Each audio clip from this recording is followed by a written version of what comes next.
किसी समय की बात है। एक अत्यंत दयालु औरत थी।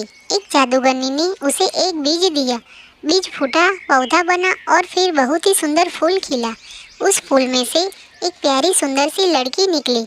वह बस अंगूठे बराबर थी, इसीलिए उसका नाम थम्बलिना रखा गया।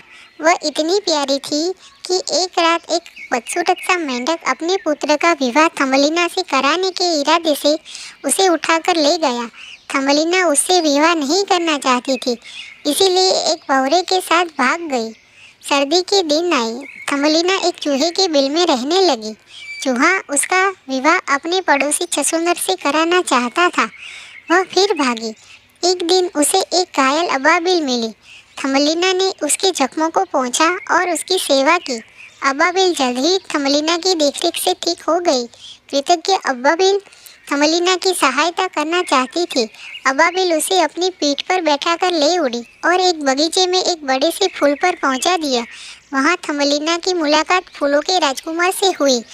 थम्बलिना की सुंदरता से मुग्ध होकर राजकुमार ने विवाह का प्रस्ताव रखा, जिसे थम्बलिना ने स्वीकार कर लिया और दोनों खुशी खुशी रहने लगे।